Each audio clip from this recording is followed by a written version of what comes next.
اعوذ باللہ من الشیطان الرجیم بسم اللہ الرحمن الرحیم لا حول ولا قوة الا باللہ العلی العظیم اللہم صل علی محمد وآل محمد وعجل فرجہم اجمعین۔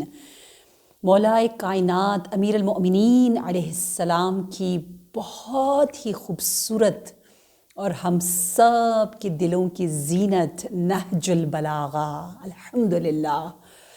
کیسے اللہ کا شکر ادا کر سکتے ہیں کہ ہم نے حکمت اور شارٹ سینگز آف نہج البلاغہ کو سمجھنے کی یہ ہمت باندھ لی ہے، اور انشاءاللہ جب تک زندہ ہیں ہم یہ سلسلہ جاری و ساری رکھیں گے، اور کوئی ہمیں نہیں روک سکتا، نہ سمجھنے میں، نہ پڑھنے میں، اور نہ پڑھانے اور نہ پھیلانے میں۔ تو ہم نے اس حکمتوں کے نور کو، نور امام الاولین کو عام کرنا ہے انشاءاللہ۔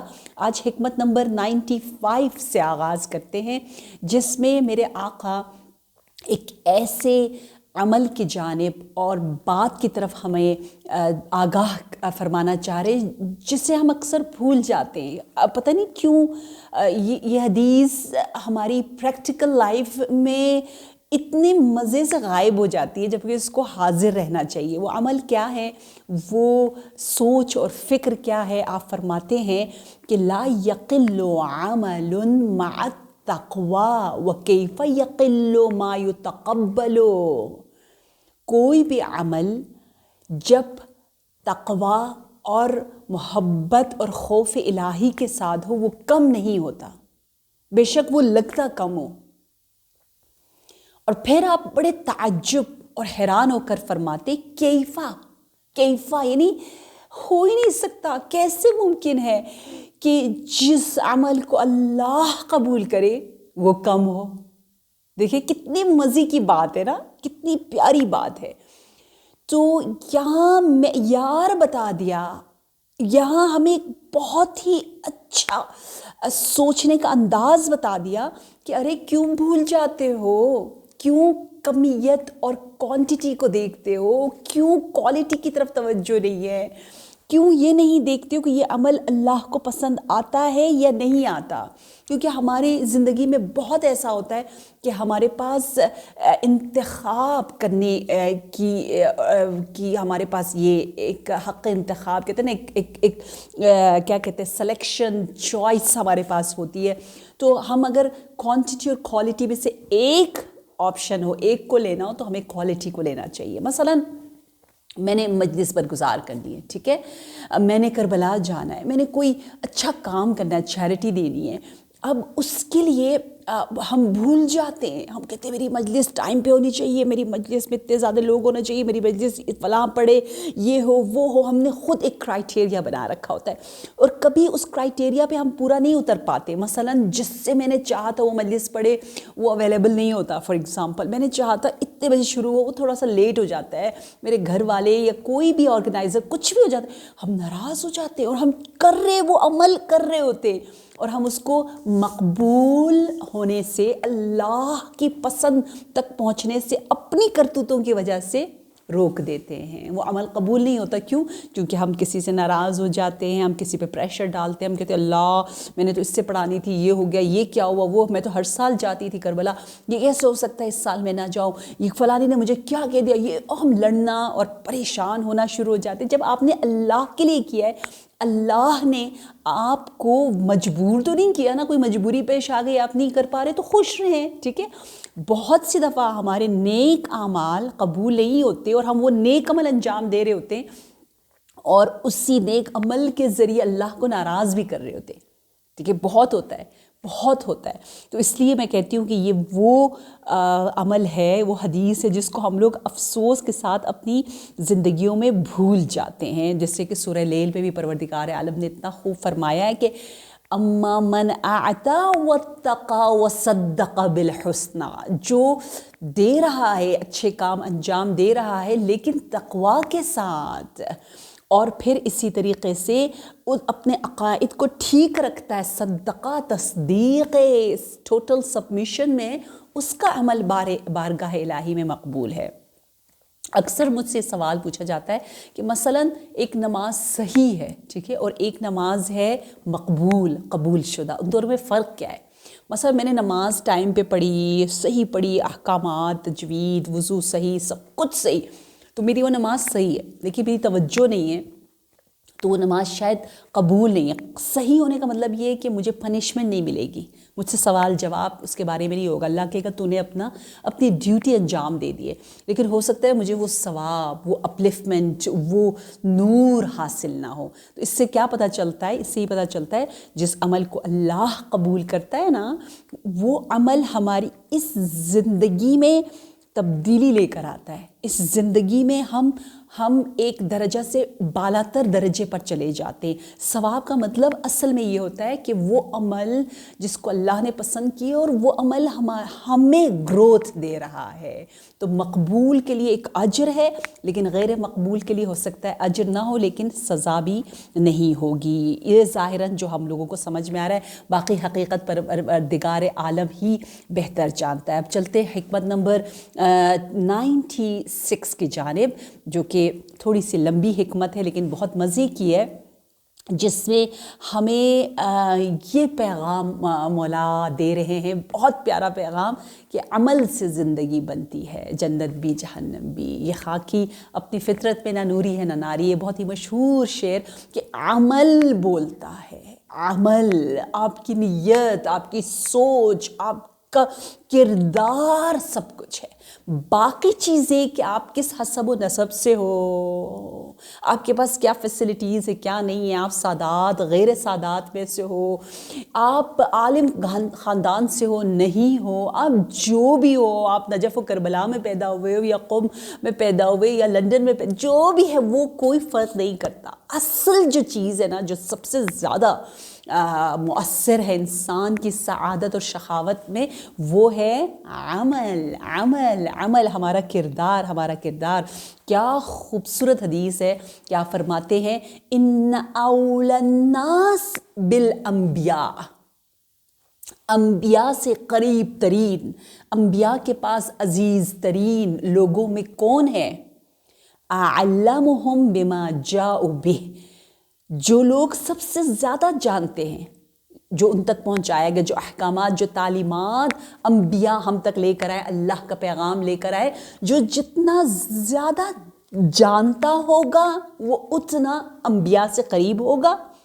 پھر فرمایا ثم تلا، پھر تلاوت کی کہ ان اول الناس بابراہیم للذین اتبعوہ وہذا النبی والذین آمنوا الآیہ۔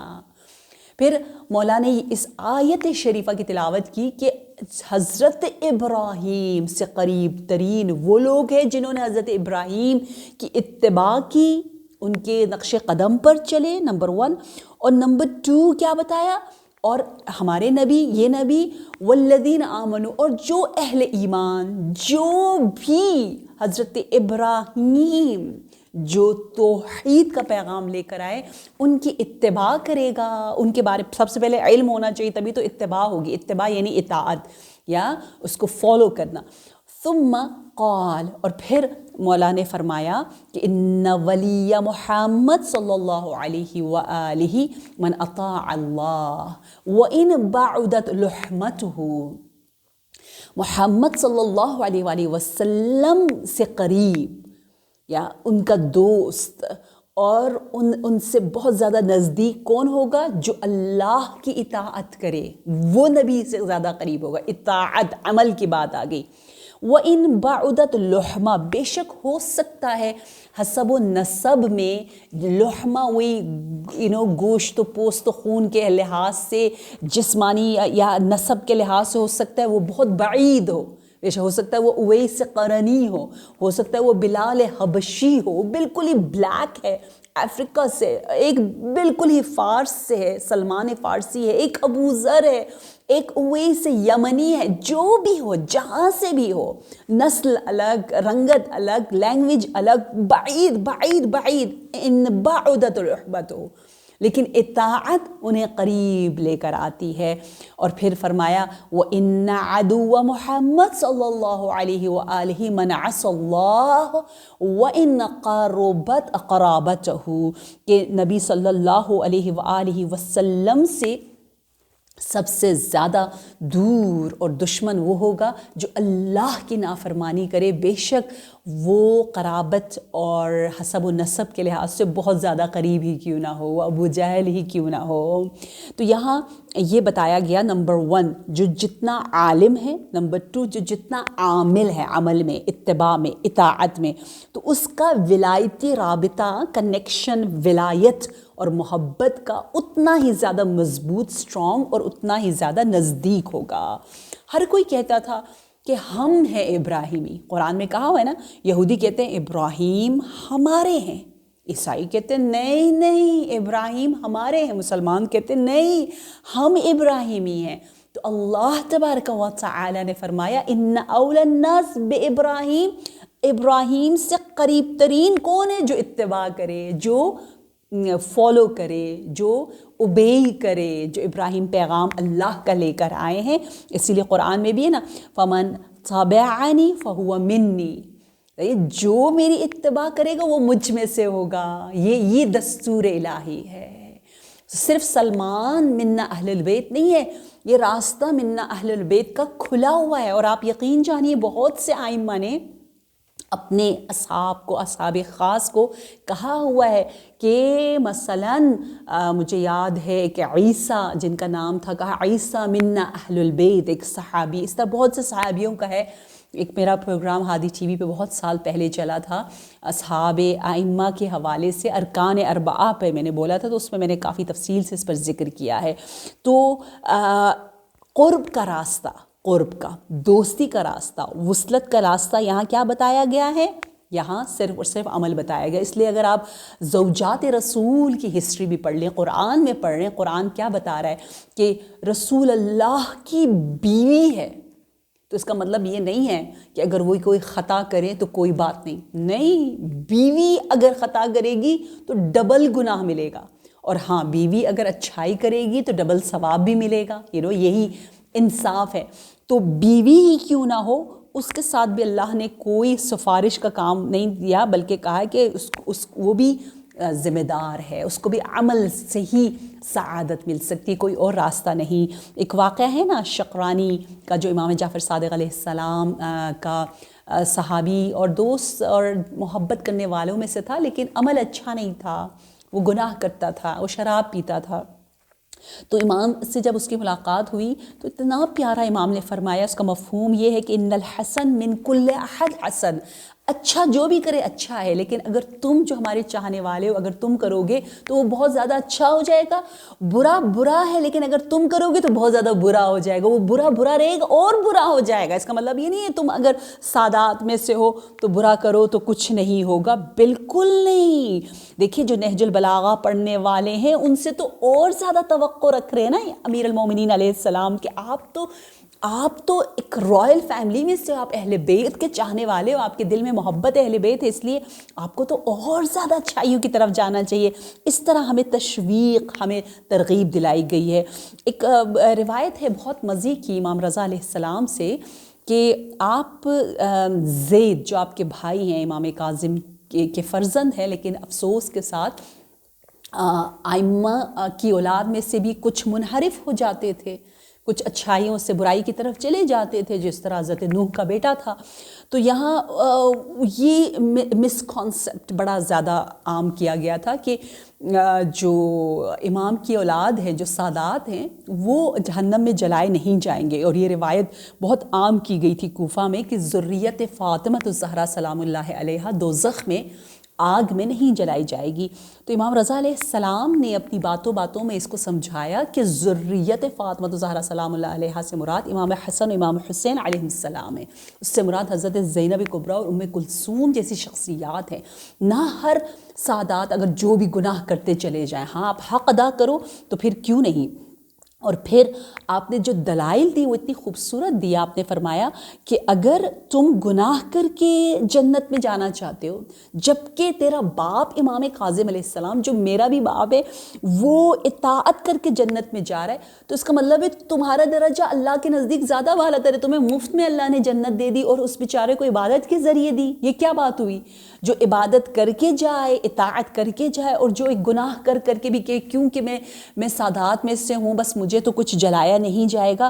کہا نہیں, کبھی بھی کوئی کسی درجے تک نہیں پہنچ سکتا مگر یہ کہ اطاعت کرے. یہ نہیں کہہ سکتا کہ میں نبی کا بیٹا ہوں یا میں امام کا بیٹا ہوں یا میں فلاں جو ہے وہ کسی بھی شخصیت سے مربوط ہوں. اس لیے امام عجل اللہ تعالی فرجہ الشریف کے پرچم مطہر میں پر یہ جملہ لکھا ہوا ہے, البیعۃ للہ عز وجل. بیعت اللہ کی کرنی ہے, اطاعت اللہ کی کرنی ہے. ان واسطوں کے ذریعے, انبیاء اور ائمہ کے ذریعے ہمیں اللہ کا پیغام مل رہا ہے. اس لیے ہم نے جو ہے وہ اس راستے کو, اطاعت کے راستے کو اپنانا ہے.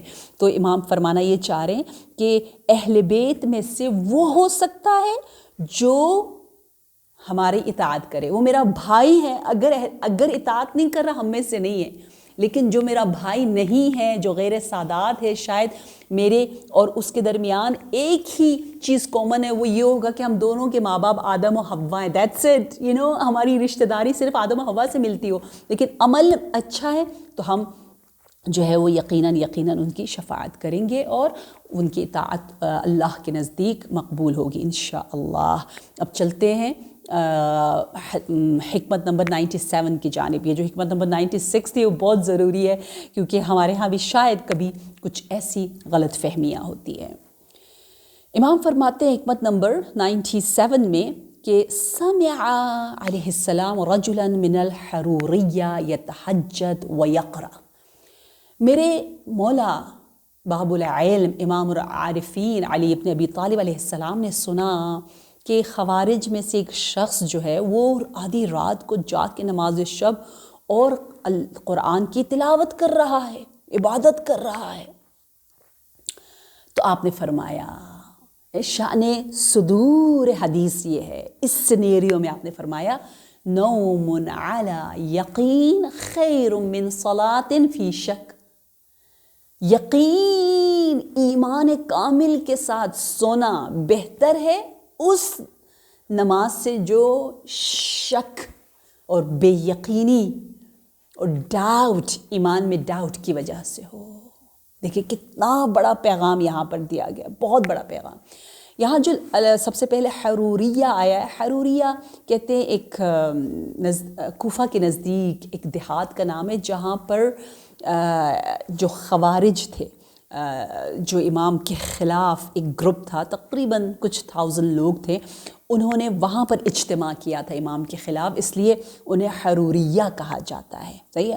آپ کو میں بس جلدی سے بتا دوں کہ امام کے اگینسٹ جو لوگ, جو مختلف گروپ تھے جن کے خلاف امام کو لڑنا پڑا فکری اعتبار سے, عقیدتی اعتبار سے, جو امام سے جدا ہو گئے تھے, ایک گروہ کا نام ہے قاسطین, ایک کا نام ہے ماکسین, ایک کا نام ہے مارقین. اور خود میرے مولا نے خطبہ شقیہ میں ان کا نام لیا ہے. تو نہج البلاغہ سے محبت رکھنے والوں کو ان اصطلاحوں کا پتہ ہونا چاہیے. اور جب دعائے ندبہ میں بھی یہ آتا ہے تو میں اکثر بتاتی ہوں کہ کتنا پروردگار عالم کا ہم شکر کریں کہ میرے آقا, میرے مولا امام علی علیہ السلام نے ان سب سے جنگ کی, ہمیں آزاد کیا, ہمیں حق کا راستہ دکھایا, ہمارے راستے میں جتنی رکاوٹیں آئیں, جتنے انحرافات آئے, ان سب کو ہٹایا. شکراً للہ, ساری زحمت میرے آقا نے کی اور آج ہم الحمدللہ آسانی کے ساتھ قرآن کو سمجھ سکتے ہیں اور اللہ کی اطاعت کر سکتے ہیں. قاسط کہتے ہیں ظالم کو, قسط ویسے بھی ظلم کو کہا جاتا ہے. تو جو لوگ امام کے اگینسٹ آئے تھے, امیر شام اور یہ ساری جو ظالم حکمران ہے, انہوں نے جو امام کے خلاف قدم اٹھایا تھا انہیں قاسطین کہا جاتا ہے. ماکسین, مکس کرنا کہتے ہیں کس کو, عہد توڑنے والوں کو, جنہوں نے بیعت کی اور بیعت شکنی کی. آپ سب کو خوب پتہ ہے جنگ جمل والے ہیں, طلحہ و زبیر جیسی شخصیتیں ہیں, لیکن سب سے پہلے بیعت کرنے والوں میں سے ہے اور توڑنے والوں میں سے, تو ان کے خلاف بھی امام کو ریاکشن کرنا پڑا. ماکسین ہو گئے. اور مارق, مروق کہتے ہیں خروج کو, نکل جانا, امام کے گروہ سے خارج ہو گئے تھے یہ لوگ. مارقین میں سے, مروق سے, خروج سے. تو یہ جنگ صفین سے ان کے عقائد الگ ہونا شروع ہو گئے اور جنگ نہروان میں جا کر انہوں نے اپنی اصلیت کو دکھایا. تو یہ ظاہری بہت متدین, بہت مذہبی بہت ظاہر دین کے پابند تھے، عبادت عبادت عبادت، لیکن ان کے عقیدہ جو ہے وہ بہت خلاف، بہت انحراف، ظاہر دین کو صرف سمجھتے تھے۔ اب دیکھیں میں ایک مثال کے ذریعے میں آپ کو سمجھاؤں کہ مولا کیوں اتنی تاکید فرما رہے ہیں کہ عقیدے کا ٹھیک ہونا کتنا زیادہ ضروری ہے، کہ آپ یقین کے ساتھ اپنے امام کے پیچھے چلو جو آپ کو اللہ تک پہنچائے، ٹھیک ہے۔ دیکھیے عقیدہ وہ جڑ ہے، وہ اساس ہے، وہ اصول ہے آپ کے، ٹھیک ہے۔ اس روڈ کی طرح ہے، اس ٹریک کی طرح ہے، آپ موٹر وے پہ جا رہے ہو، اگر آپ نے صحیح موٹر وے لی ہے، ٹھیک ہے، اور آپ صحیح ٹریک پر ہو، بے شک آہستہ بھی جاؤ آپ پہنچ جاؤ گے، بالآخرہ پہنچو گے کیونکہ ٹریک صحیح ہے، ٹھیک ہے۔ لیکن اگر آپ نے راستہ ہی غلط اپنایا ہے، آپ کی جڑیں ہی غلط ہے، تو پھر کیا ہوگا؟ آپ جتنا تیز جاؤ گے اتنا زیادہ حق سے دور ہوتے چلے جاؤ گے۔ اس لیے امام کہہ رہے ہیں کہ جس کا عقیدہ ٹھیک نہیں، عقیدہ خراب ہے، اگر وہ نماز پڑھے تو اور خطرناک ہے، کیونکہ وہ اور زیادہ مغرور ہو جاتا ہے۔ اس کو اپنے نقص کا، اپنے عیب کا، اپنے عقیدے کے خراب اور فاسد ہونے کا اندازہ ہی نہیں ہوتا، پتہ ہی نہیں چلتا۔ وہ کہتے ہیں میں تو بہت تہجد گزار ہوں، کیونکہ وہ غلط راستے پہ چل پڑا اور دور ہوتا چلا جاتا ہے۔ تو اتنی تاکید ہے اسلام میں کہ آپ صرف اور صرف اور صرف عبادت کی طرف نہ جاؤ، ہمیشہ سوچو یہ عبادت جو میں کر رہا ہوں اس کے پیچھے کیا بصیرت ہے، وہ عمل کس عقیدے کی بنا پر ہے۔ کیونکہ آپ دیکھیے شیطان نے بھی عبادت کی، ٹھیک ہے نا، وہ عبادت کر رہا تھا لیکن عبودیت نہیں تھی۔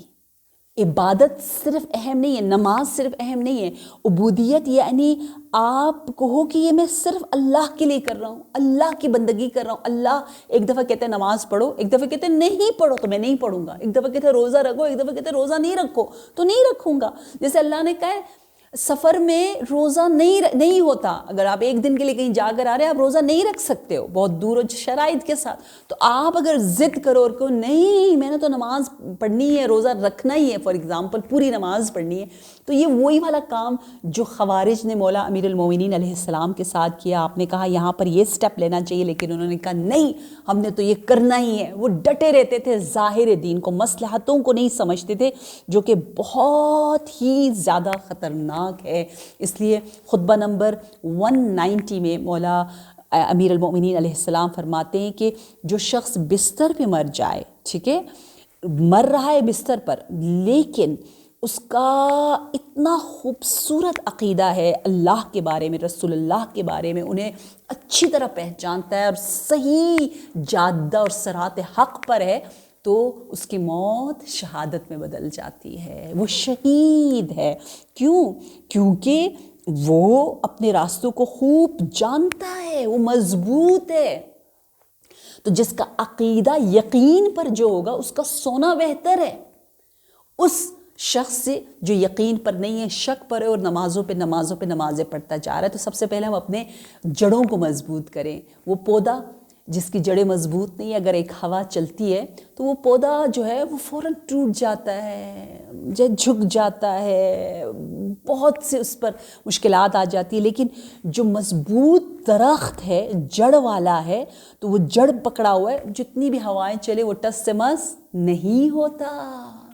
ہمیں ایسے جڑ والے بن جانا ہے، اپنے عقیدوں کو مضبوط کرنا ہے۔ اور ایک آخری بہت اہم میں پوائنٹ بتاؤں کہ شیطان نے باقاعدہ کہا ہے کہ میں ان کے راستے میں آتا ہوں جو اہل بیت کے چاہنے والے، کیونکہ وہ صحیح ٹریک پر چل رہے ہیں، جو جا ہی غلط راستے پہ رہے ان کو میں زیادہ نہیں بہکاتا، ان کو زیادہ بہکاتا ہوں کیونکہ مجھے پتہ ہے کہ ان کی فاؤنڈیشن صحیح ہے۔ اگر یہ آہستہ انہوں نے فاؤنڈیشن بنیاد اچھی رکھی ہے، آہستہ بھی برکس رکھتے چلے جائیں گے، ان کی بلڈنگ بن جائے گی، تو آؤ اس کو خراب کرو۔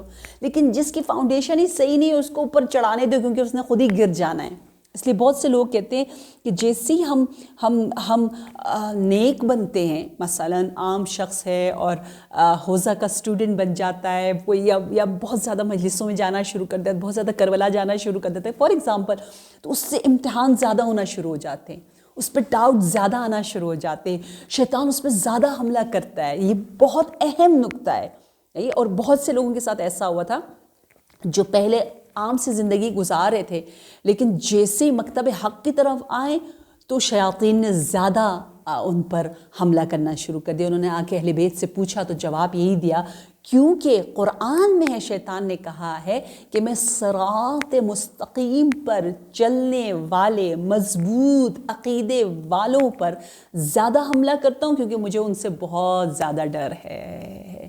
اس لیے انشاءاللہ آپ جیلس اسی سے ہوتے ہیں جس کے پاس کوئی نعمت ہو، تو شیطان بھی انہی سے جیلس ہوتا ہے جو صحیح سجدہ کر رہے ہیں، جو صحیح نمازیں پڑھ رہے ہیں، جو صحیح قرآن نے ناطق قرآن صامت کو سمجھ کر صراط حق پر ہیں۔ تو نوم علی یقین، انشاءاللہ ہماری نیند بھی یقین والی ہو، ہماری عبادت بھی یقین والی ہو، خیر من صلاۃ فی شک، ہمارا کوئی عمل شک کے ساتھ نہ ہو، اور ہم صراط حق پر رہیں، جس طرح مولا کائنات چاہتے ہیں کہ ہم انشاءاللہ اپنی عقائد کو مضبوط سے مضبوط تر کرتے ہوئے شفاعت معصومین انشاءاللہ اس کو حاصل کر سکیں۔ اسی دعا کے ساتھ کہ پروردگار بحق محمد و آل محمد ہماری زندگیوں میں نور، برکت، ایمان ہم سب کو عنایت فرمائے، اور ہمارے اعمال، ہمارے کردار سے ہمارے معصومین علیہ السلام کو راضی اور اللہ کو راضی رکھے۔ بار الہ